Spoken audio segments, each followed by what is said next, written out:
Hello and नमस्कार सबैजनालाई। तपाईहरुलाई श्याम संचार च्यानलमा स्वागत छ। म श्याम सापकोटा। आज म तपाईहरुलाई बीबीएस 4th इयर अन्तर्गत एफआईएम को युनिट 4 सँग सम्बन्धित central bank and monetary policy का विभिन्न टपिकहरुको बारेमा म यहाँ डिस्कस गर्न गइरहेको छु। हामीले युनिट 4 अन्तर्गत हेर्दा यी 7 वटा टपिकहरुको बारेमा हामीले डिस्कस गर्नुपर्ने हुन्छ युनिट 4 अन्तर्गत, जसमा central bank and its purpose, सिलेबसको आधारमा सेन्ट्रल बैंक भनेको के हो, यसको उद्देश्यहरु के, यी विषयसँग सम्बन्धित हामीले डिस्कस गर्नुपर्ने हुन्छ।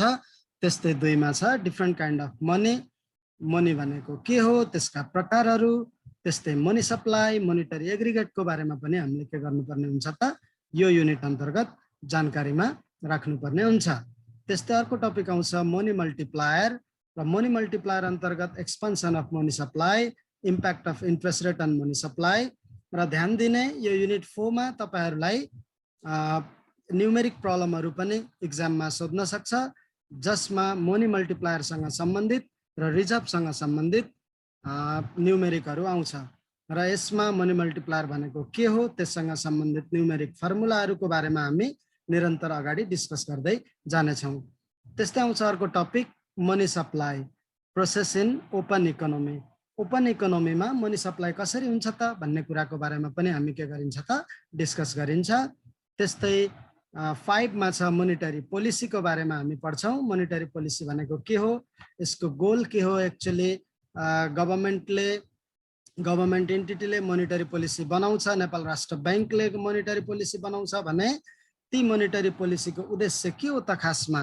नेपाल राष्ट्र बैंकले किन बनाउँछ मोनेटरी पोलिसी, त्यससँग सम्बन्धित कुराहरु गर्नेछौं। अनि त्यस्तै आउँछ 6 मा trade off and conflict among the policies.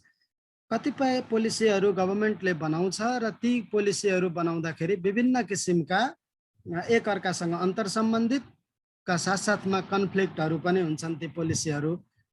मा, त्यससँग सम्बन्धित कुराहरु हामी अगाडि बढ्नेछौं। र अन्तिममा के छ नेपाल राष्ट्र bank and monetary policy of Nepal. र हामीले नेपालको कन्टेक्स्टमा मोनेटरी पोलिसी र नेपाल राष्ट्र बैंक का कुराहरु चाहिँ गरेर यो युनिटलाई हामीले के गर्छौं त फिनिश गर्छौं भने अब हामी यससँग सम्बन्धित म आज चाहिँ तपाईहरुलाई खासमा यो भिडियो बनाउनुको मुख्य उद्देश्य भनेको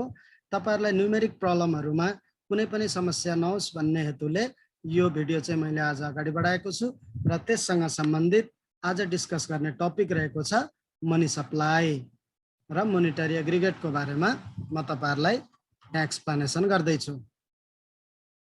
concept of money supply and monetary aggregate. खासमा मनी सप्लाई वा मुद्रा प्रदाय भनिन्छ। यो मुद्रा प्रदाय भनेको के हो भनेर हामीले जान्नुपर्ने हुन्छ। अब मुद्रा प्रदाय वा मनी सप्लाई भन्नाले कुनै पनि निश्चित समयावधि भित्रमा कुनै पनि देशको अर्थतन्त्रमा कति परिमाणमा मुद्राको सप्लाई भयो वा मुद्राको कारोबार भयो भन्ने नै मनी सप्लाई हो। तपाईहरुले एकचोटी ध्यान दिने मनी सप्लाई भनेको के हो, तपाईहरुलाई एक्जाम पोइन्ट अफ भ्यूबाट लेख्नु पर्ने हुन्छ। त्यसको लागि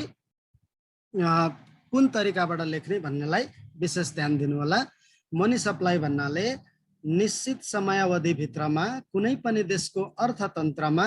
प्रयोगमा आएको मुद्राको कुल परिमाणलाई मनी सप्लाई भनिन्छ। Or the money supply is the entire stock of currency and other liquid instruments which is circulating in the country's economy। अर्थात निश्चित समयावधि भित्रमा कुनै पनि देशको अर्थतन्त्रमा प्रयोगमा आएको मुद्राको परिमाण वा त्यस्ता तरल जति पनि वित्तीय प्रतिभूतिहरू छन् ती सम्पूर्ण वित्तीय प्रतिभूतिहरूलाई के गरिन्छ त मनी सप्लाई भनिन्छ। र मनी सप्लाई र मोनेटरी एग्रिगेटलाई हामी थोरै फरक हामीले छुट्याउनु पर्ने हुन्छ। र मोनेटरी एग्रिगेट भनेको के हो, मौद्रिक समग्रता भनिन्छ। यो भनेको के हो त भन्दा अर्थतन्त्रमा कति परिमाणमा मुद्रा सप्लाई भयो त भन्ने कुराको मापन गर्नलाई मोनेटरी एग्रिगेट भनिन्छ। ध्यान दिने मनी सप्लाई भनेको टोटल अर्थतन्त्रमा रहेको मुद्राको परिमाणलाई जनाउँछ भने मोनिटरी एग्रिगेटले के गर्दो रहेछ त कति परिमाणमा मुद्राको सप्लाई भयो भन्ने कुराको बारेमा त्यसलाई मापन गर्दो रहेछ, मेजरमेन्ट गर्दो रहेछ। भनेपछि अब हामीले समग्रमा भन्न सकिन्छ मनी सप्लाई भन्नाले र वा मोनिटरी एग्रिगेट भन्नाले के हो त भन्दा अर्थतन्त्रमा रहेको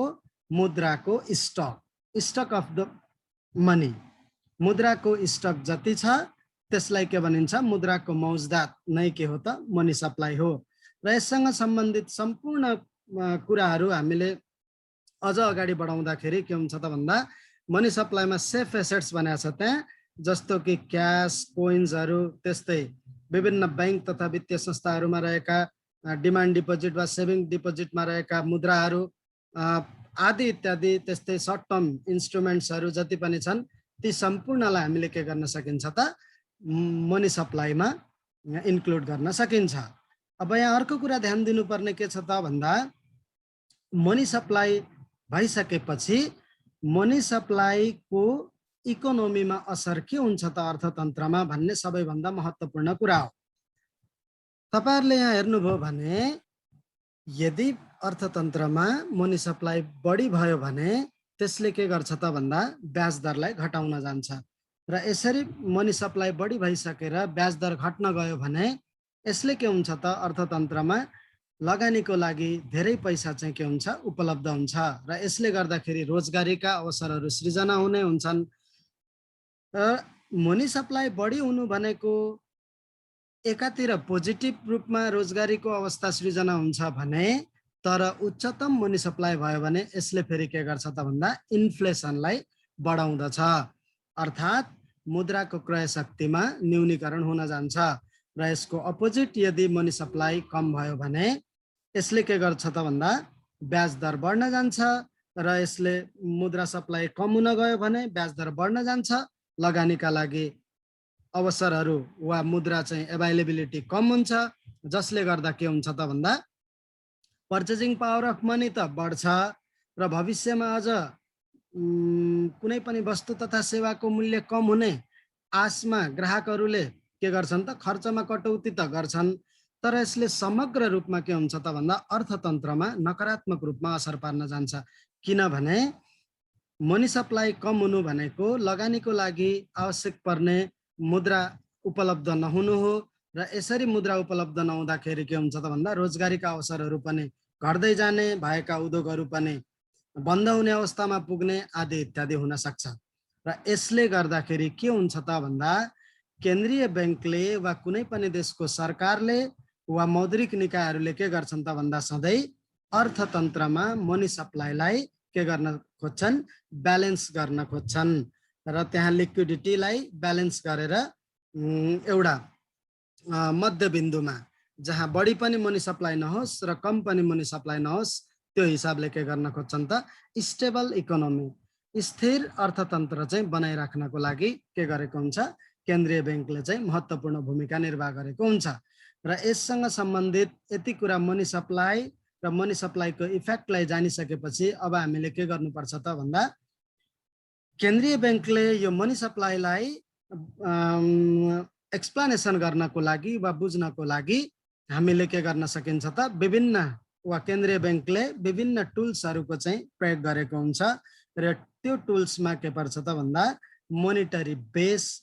एउटा अर्को के हो त भन्दा आधार हो, जस अन्तर्गत मोनिटरी बेस अन्तर्गत के हुन्छ त भन्दा अर्थतन्त्रमा रहेको टोटल एमाउन्ट अफ करेन्सी यो चाहिँ के हुन्छ हाई पावर्ड मनी भनिन्छ, जस अन्तर्गत मुद्रा, पेपर मनी, कोइन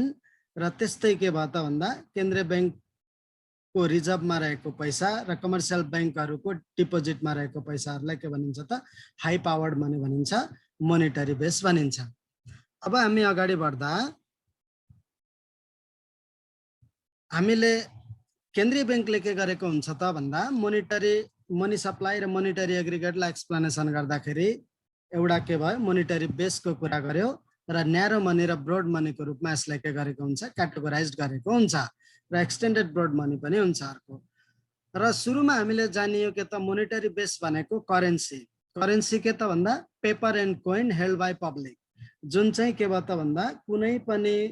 देशको अर्थतन्त्रमा जनतासँग भएको एक्चुअल हाई पावर्ड मनी जुन करेन्सी हुन्छ र कोइनहरू हुन्छ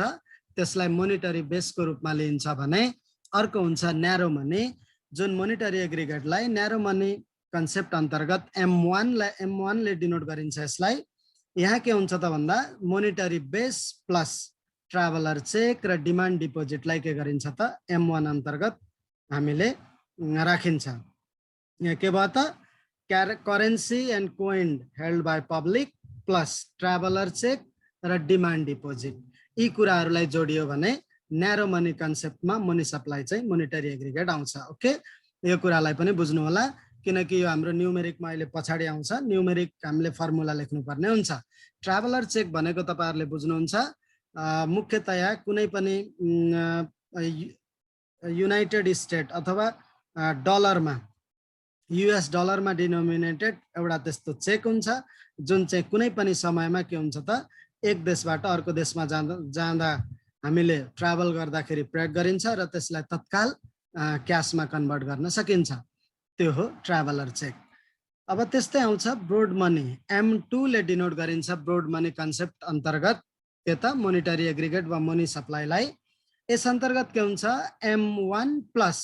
money market share and time deposit भनिन्छ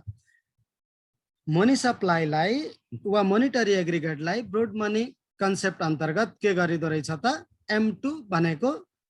narrow money plus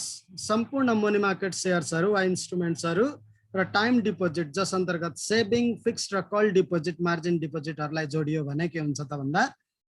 broad money M2 निकाल्न सकिन्छ हामीले त्यस्तै अर्को छ एक्सटेन्डेड ब्रोड मनी भनिन्छ एक्सटेन्डेड ब्रोड मनी भनेको M2 ब्रोड मनी प्लस त्यस्ता विभिन्न ठूला किसिमका लङ टर्म डिपोजिटहरु कमर्शियल पेपर बैंकका एक्सेप्टेन्सहरु रिपर्चेज एग्रीमेन्टहरुलाई जोडियो भने एक्सटेन्डेड ब्रोड मनी कन्सेप्ट अन्तर्गत मनी सप्लाई वा मोनेटरी एग्रिगेट भनिन्छ तर यो अहिले वास्तविक रूपमा M3 एक्सटेन्डेड ब्रोड मनीलाई चाहिँ कुनै पनि बैंकहरुले चाहिँ फलो गरेको चाहिँ पाइदैन अब यति हामीले के गर्नु पर्यो त मनी सप्लाई र मोनेटरी एग्रिगेट सँग सम्बन्धित थ्योरेटिकल पार्ट चाहिँ जान्नु पर्ने हुन्छ र यसको लगत्तै के छ त भन्दा न्यूमेरिक सँग सम्बन्धित फर्मुलाहरु हामीले जान्नु पर्ने हुन्छ र जस अन्तर्गत छ न्यारो मनी M1 कसरी निकाल्ने त भन्ने कुरा आउँछ M1 is equal to CP plus DPP ध्यान दिने M1 is equal to CP plus DPP अब यसलाई तपाईहरुले CP भनेको के हो DPP भनेको के हो भनेर जान्नु पर्ने हुन्छ जहाँ के छ M1 भनेको monetary aggregate in narrow term को आधारमा मोनेटरी एग्रिगेटलाई M1 ले के गर्यो डिनोट गरियो अनि CP भनेको क्याश हेल्ड बाई पब्लिक जहिले पनि ध्यान दिने न्यारो टर्म को आधारमा मोनेटरी एग्रिगेटलाई के गरिदो रहेछ त क्याश हेल्ड बाई पब्लिकले होल्ड गरेको क्याश र डिमान्ड डिपोजिटलाई जोडियो भने के हुँदो रहेछ त भन्दा न्यारो मनी कन्सेप्ट अनुसार मोनेटरी एग्रिगेट आउँदो रहेछ वा M1 आउँदो रहेछ CP भनेको currency held by public DPP भनेको demand deposit held by public र अब यस्तै गरी अर्को फर्मुला हामीले जान्नु पर्छ ब्रोड मनी M2 कसरी निकाल्ने त भन्दा M2 भनेको M1 प्लस DT M1 भनेको मनी सप्लाई वा monetary aggregate in narrow term M1 हामीले माथि निकाल्यो M1 अथवा क्वेशनले हामीलाई M1 अलरेडी दिएको हुन सक्छ भने अर्को के जोड्नु पर्दो रहेछ त DT टाइम डिपोजिट जहाँ के हुन्छ सेभिङ डिपोजिट कल डिपोजिट वा फिक्स्ड डिपोजिटहरु हुन्छ भने ती डिपोजिटहरुलाई जोडियो भने के हुन्छ ब्रोड मनी M2 आउँछ अब यति कुरा जानिसकेपछि के हुन्छ त भन्दा यसै मनी सप्लाई सँग सम्बन्धित अर्को टपिक के छ त भन्दा भेलोसिटी अफ मनी हामीले जान्नु पर्ने हुन्छ हामीले M1 M2 को बारेमा जानियो M3 exam point of view बाट त्यति इम्पोर्टेन्ट नभए तापनि हामीले जान्नु चाहिँ पर्छ M3 भनेको के हो त M2 प्लस लङ टर्म डिपोजिटहरु रिपर्चेज एग्रीमेन्टहरु कमर्शियल पेपर बैंकर्स एक्सेप्टेन्सहरु दिएको छ र यदि इन केस M3 निकाल भन्यो भने हामीले यो फर्मुला लगाएर के गर्न सकिन्छ M3 निकाल्न सकिन्छ भने मैले अगाडि कुरा गरेको थिएँ भेलोसिटी अफ मनीको पैसाको वा मुद्राको वेग भनेको के हो यो सर्ट नोटमा आउनको लागि तपाईहरुलाई उपयुक्त हुन्छ यो टपिक चाहिँ भेलोसिटी अफ मनी भनेको के हो त एक्चुअली भन्दा कुनै पनि अर्थतन्त्रमा निश्चित समयावधि भित्रमा मुद्रा एक ठाउँबाट अर्को ठाउँमा कति पटक मुभ भयो त कति पटक एक ठाउँबाट अर्को ठाउँमा प्रयोगमा आयो त एउटा निश्चित मुद्रा त्यो आएको रेट त्यो दरलाई भनिन्छ भेलोसिटी अफ मनी बुझ्नुभयो अर्थात भेलोसिटी अफ मुद्राको वा पैसाको वेग भन्नाले के बुझिन्छ त भन्दा कुनै पनि अर्थतन्त्रमा निश्चित समयावधि भित्रमा निश्चित मुद्रा कति पटक प्रयोगमा आयो त एक व्यक्तिबाट अर्को व्यक्तिमा एक व्यवसायबाट अर्को व्यवसायमा वा एक इकाइबाट अर्को इकाइमा कति पटक प्रयोगमा आयो भनेर जुन दर निकालिन्छ त्यसलाई भनिन्छ भेलोसिटी अफ मनी र यो भेलोसिटी अफ मनीलाई तपाईहरुलाई क्लेरिफाई गर्नको लागि मैले एउटा एक्जाम्पल राखेको छु जस्तो मानौ अर्थतन्त्रमा 3 इकाइहरू छन् वा 3 व्यक्तिहरू छन् मिस्टर ए एउटा ग्रोसर हो जसले के गर्छ त घरेयासी सामानहरू बिक्री वितरण गर्छ अर्को छ मिस्टर बी जसले चाहिँ मासु बिक्री गर्छ बुचर हो र अर्को मिसेस सी हुनुहुन्छ उहाँले के गर्नुहुन्छ फार्मर हुनुहुन्छ खेती किसान गर्नुहुन्छ यसरी 3 एन्टिटी के छ त 3 वटा इकाइ चाहिँ अर्थतन्त्रमा छ भने अब भेलोसिटी अफ मनीलाई मैले यहाँ एक्सप्लेनेसन गर्न गइरहेको छु ध्यान दिन सपोज यदि मिस्टर ए जुन ग्रोसर हो मिस्टर ए सँग 50 रुपैयाँ छ र मिस्टर ए ले त्यो 50 रुपैयाँ मिस्टर बी बाट मासु किन्नको लागि प्रयोग गर्यो मिस्टर ए ले 50 रुपैयाँ मिस्टर बी बाट मासु किन्नको लागि प्रयोग गर्यो र मिस्टर बी ले पुनः त्यो पैसा के गर्यो त भन्दा त्यो 50 रुपैयाँ मिसेस सी बाट के गर्यो ग्रेनहरु गेडागुडी आफ्ना उले मासु बेच्छ भने उसले आफ्ना के भयो त भन्दा जीव जन्तुहरुलाई खुवाउनको लागि के गर्यो सपोज ग्रेनहरु गेडागुडीहरु किन्यो भने अब यहाँ ए ले के गर्यो बी बाट मासु किन्यो बी ले सी बाट के गर्यो गेडागुडीहरु वा कृषिसँग सम्बन्धित सामानहरु खरिद गर्यो र मिस सी ले पुनः के गर्नुभयो त भन्दा मिस्टर ए बाट पुनः मासु खरिद गर्नुभयो आफ्नो परिवारलाई खुवाउनको लागि अब यहाँ ध्यान दिने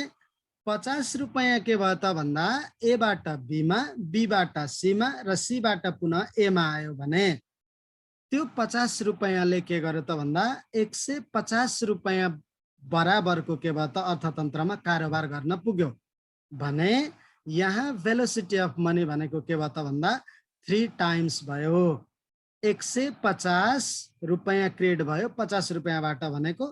3 टाइम्स नै के हो त भन्दा भेलोसिटी अफ मनी हो 3 पटक त्यो 50 रुपैयाँ अर्थतन्त्रमा एक व्यक्तिबाट वा एक इकाइबाट अर्को इकाइमा के भयो त घुम्न गयो भने त्यसलाई भनिन्छ velocity of money okay okay र अब आजलाई यति नै गरौँ यति money supply monetary aggregate M1 M2 velocity of money सँग सम्बन्धित कुराहरु तपाईहरुले ध्यान दिनु thank you so much thank you साथीहरु आजलाई यो भिडियो यति नै तपाईहरु यस्तै जानकारीमूलक भिडियोहरु अगाडि चाहनुहुन्छ भने श्याम संसार च्यानललाई सब्स्क्राइब गर्न नबिर्सिनु होला thank you and bye bye